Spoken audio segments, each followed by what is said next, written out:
Your time in adversity. We're going to talk about leveraging your time in adversity. But first, I want to show you that this show is brought to you by Dude Wipes. Dude Wipes. If you don't want no dingleberries in your drawers and no musk on your balls, get you some Dude Wipes. It'll keep you minty fresh and clean until you're ready to get in the shower and wash yourself clean. You hear me? Dude Wipes. Wipe yourself. No musk on your balls, no streaks in your drawers, man. Gotta get you some Dude Wipes. But anyway, let's get to this, man. We're talking about leveraging your time in adversity because a lot of people seem to believe that. Oh, before I go there, I just want y'all to know that I am in the hood right now. And so I put my Cash App name as my name. Therefore, if you want to help me get out the hood, you can go ahead and give something to my Cash App because I'm tired of hearing this every night. Help me get out the hood because I don't want to hear it. It gives me this. Emotional, damn it. Right? Anyway, let's get back to this. Leveraging your time in adversity. Because what happens is people want to quit. They want to give up so fast. You get to that fight or flight response, and most people choose the flight response, whereas we choose not to grow through things by using the stand in and fight response, right? So leverage is when you use something. In this case, we're talking about time. So it's when you use something to obtain a desired effect or result. So if you're trying to obtain a desired effect or result, then you probably shouldn't run. You should probably stand in and address the issue or the problem, right? I know it's hard. We human beings, it gets tough. Some things are just hard to really face. And I understand that, nobody's telling you to be absent of emotion or be absent of hurt and pain or mourning or things like that. Nobody's telling you that. But what I am saying is that you're still going to be here and you're going to have to go through it, right? So let's speak on this. Many people see adversity as a time to complain or even worse, quit. In all reality, adversity is a time to show your mettle, and it is a time to raise your mettle up another level. It brings forth a deeper knowledge. When you go through something, when you go through tough times or hard times or trials, tribulations, you go through that fire, it brings forth a deeper knowledge of something or a situation or unfavorable situations, meaning if something bad happened to me financially, then I'm able to go back and look at, okay, what did I spend that money on that I was supposed to spend on this, right? So I'm able to now go look at my finances and become more financially healthy. So let's say I buy a bag of Cheetos every day for lunch. Well, now I'm able to go back and see, well, maybe I shouldn't buy that bag of Cheetos every day for lunch. And in doing so, I've helped with two things. I've helped with my financial health, and I've also helped with my physical health, right?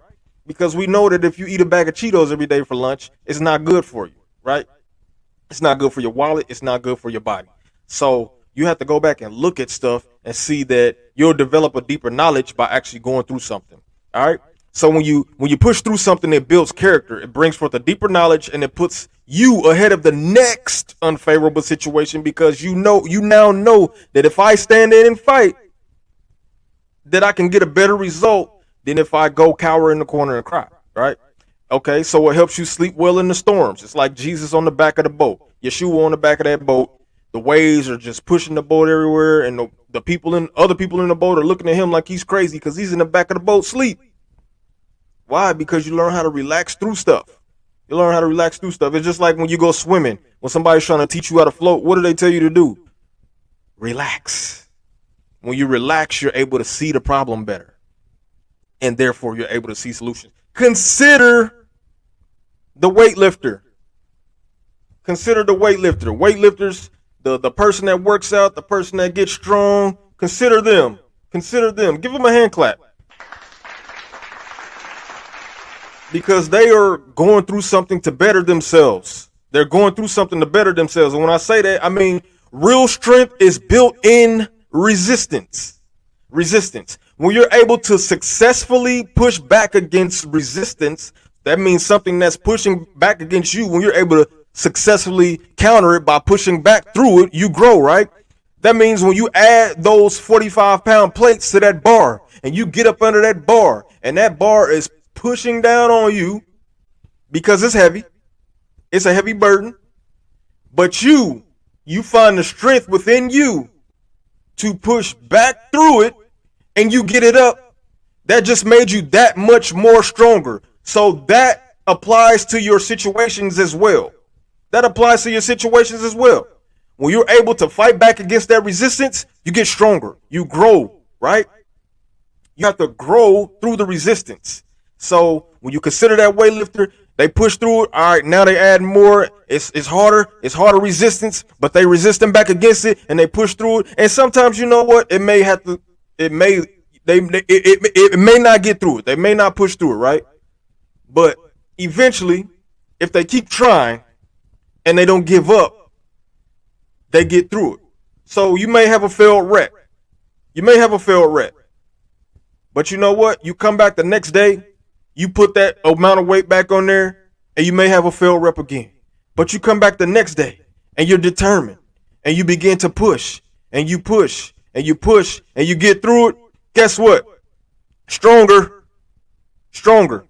So you grow through it. You conquer the resistance process, right?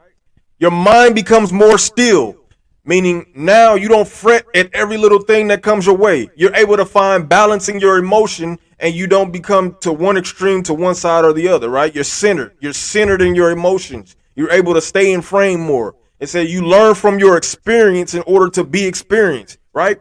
When you're perpetual comfortability is a sure way to stagnation.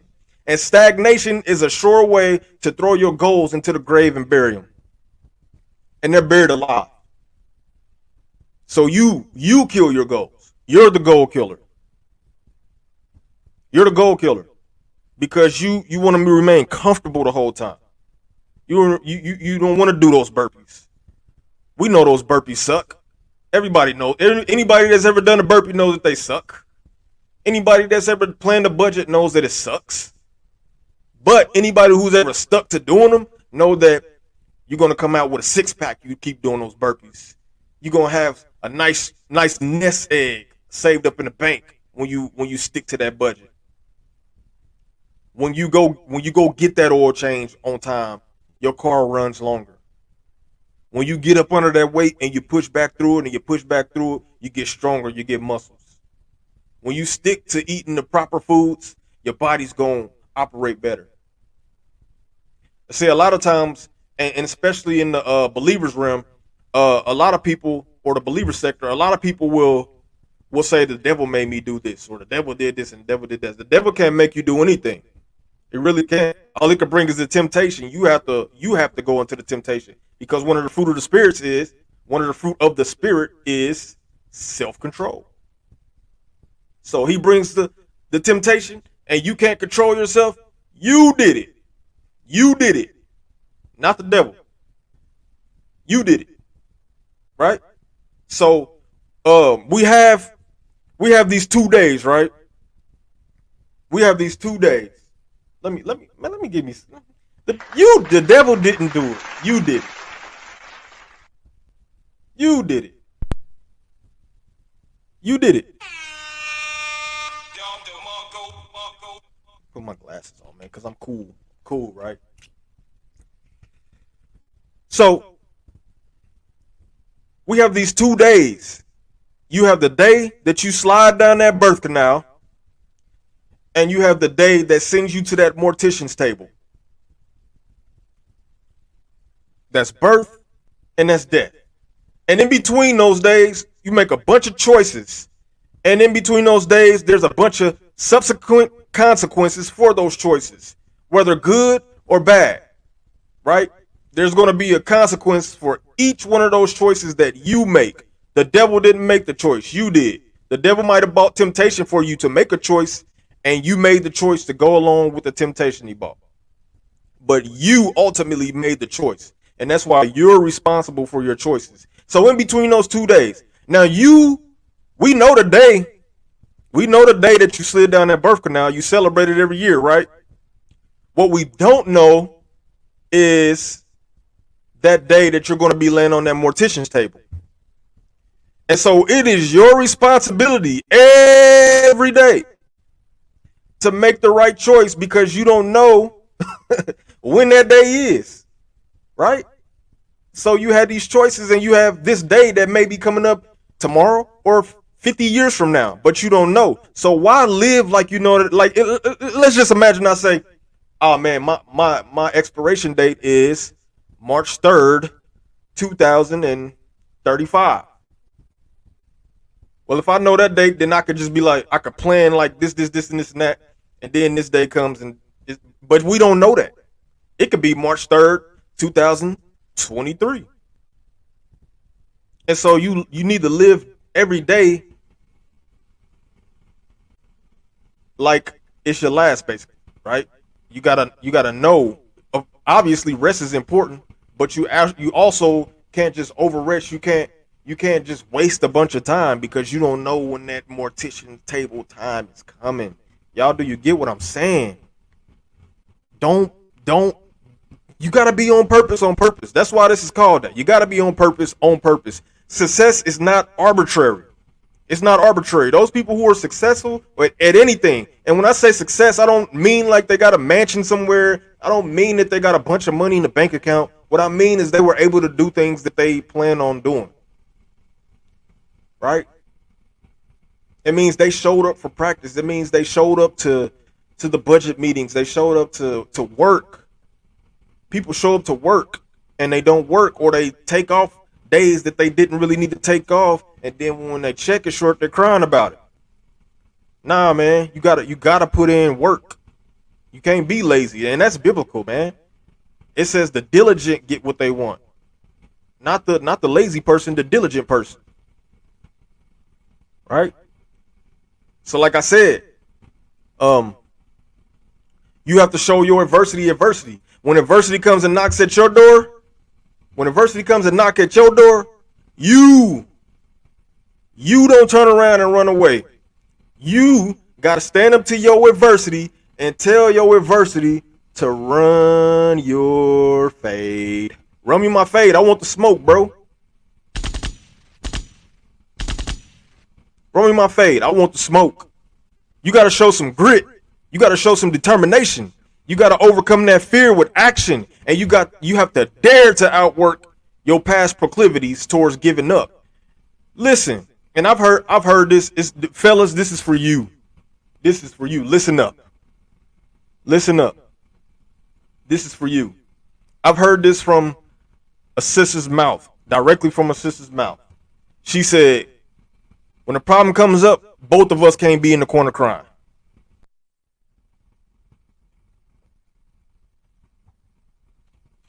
Emotional, damn it. Both of us can't be in the corner crying.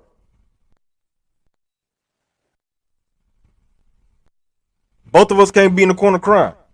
So imagine this. Oh, babe, I don't know what we gonna do. What we gonna do about this? This situation is just too hard. I can't take it. And then yo behind over there, you supposed to be a leader. You supposed to show that, hey, this is gonna be taken care of. But here you are. Oh, babe, I'm right there with you. I just don't see a way. I don't see a way. Oh.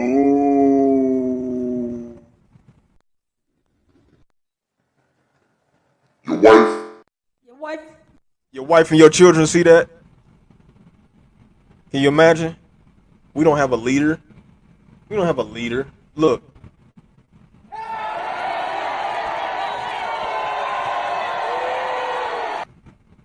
Hey, and this is nuts, because if Uncle Jesse seen you, Uncle Jesse will ask you a question.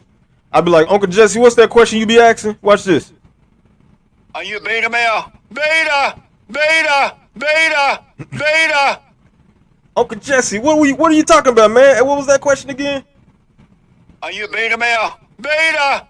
Beta! Beta! Beta! Listen, man, you gotta be solutions based. You have to be solutions based, right?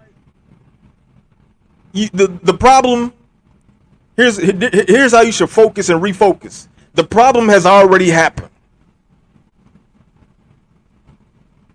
The problem has already occurred. So why do I need to? I see that the problem has occurred. Now I don't focus on that. I don't focus on the negative. Now I'm solutions based. Now I begin to focus on a solution for the problem. I'm never going to find a solution for the problem if I'm focused on the problem. You got to let your solutions based thoughts take precedence over overtly focusing on the problem. The problem has already occurred. You have to fight with your chin down so you can walk with your head high. My situation may not look favorable right now, but I still have favor. Through diligence is what I exercise so that the way I move isn't an exercise in futility.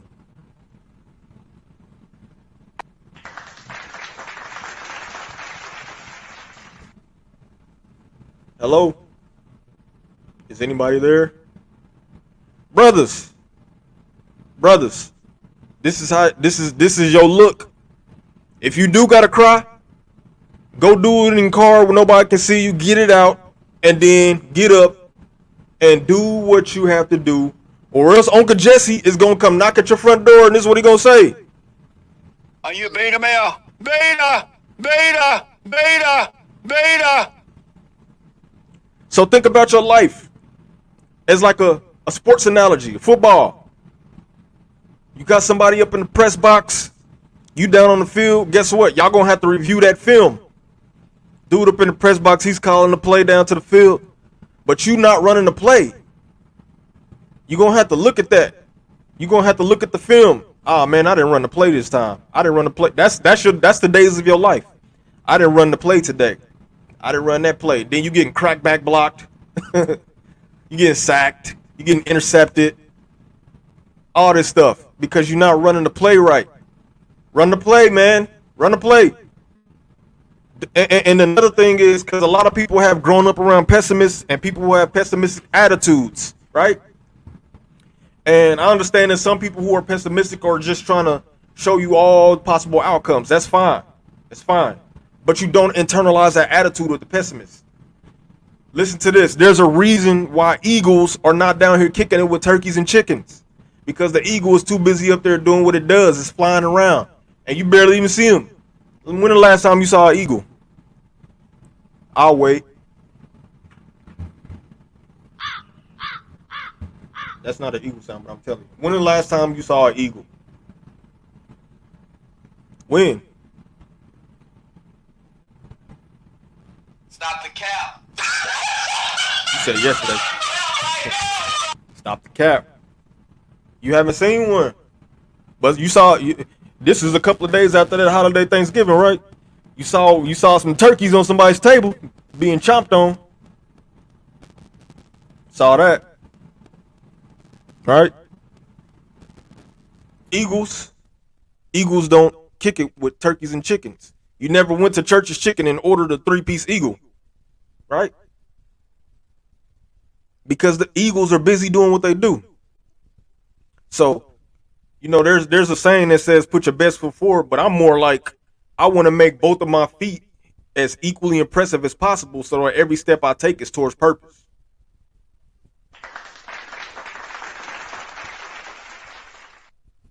You heard? I want to make both feet as equally impressive so that every step I take is a step towards purpose. See, we get down in times of darkness. The problem is seeds are sown in darkness. You throw the seed up under the soil and you put the soil on top of the seed. That's darkness. But guess what? Eventually they bust out of the ground and they become something. That's you. In darkness, you still have to be working. When those times of darkness, those times of trials and tribulations, listen, the fire is what makes the gold look better. It refines it. It refines the gold and the silver. It refines these precious metals. The fire does. Right? So you got to go through it to get to it. You got to be that seed that grows through the darkness and busts up through that soil. But the thing is, you have to be diligent. We nourish our expectancy with diligence and discipline. The seed has to be nourished with water to bust out of that soil. We have to bust out of that soil, that darkness, through diligence.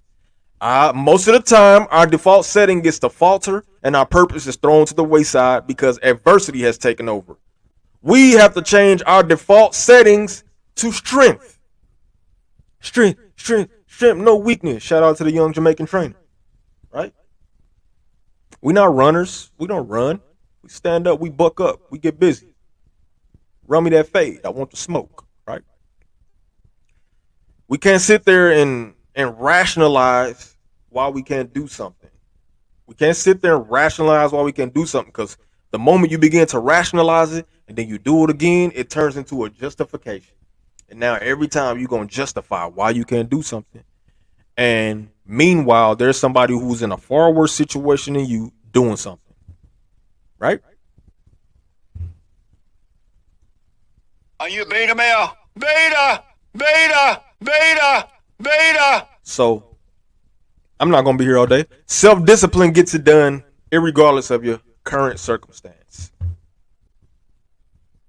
Listen, man, I'm finished, but I just got to tell you. Making excuses all the time.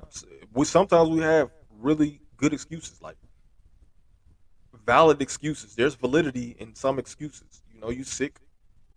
I had COVID before, and I wasn't really like deathly ill or nothing, but I had to isolate myself and be in an area. But you know what I did while I was down there? I read. No wasted motion. Pick up some books. Learn something. There's something in the book that you can learn that not everybody else knows, and then you can begin to journey on a path to monetizing that possibly, right? But you got to pick up a book.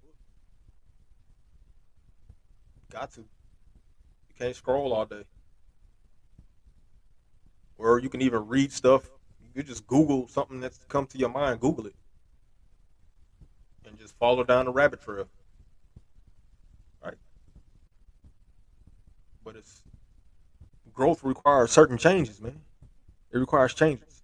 When the guy who gets super tall over summer, he had to change his clothes, change how he's moving to adjust to the height. Growth might hurt. It might have hurt when it was growing. Knees might have got a little achy, joints and stuff. But that guy who grew and went through the pain of growing, the growing pains, guess what? If he was still working on his game, pushing himself, there's a strong possibility he can make it to the league, to the NBA. Because he decided to outwork people, right? Your hard work doesn't go unnoticed, believe it or not. People think that their hard work goes unnoticed, but it's because they're looking for the reward on their time. There's a perfect time for the reward, and then there's a time that you want the reward. That perfect time is going to be that perfect time. Not too soon, not too late, right there in the middle, perfectly. So all I'm telling you is to be on purpose, on purpose. Deuces is your boy, Brother Drew. Hit the cash app if you like it. Get me out the hood, man. I don't want to hear this no more.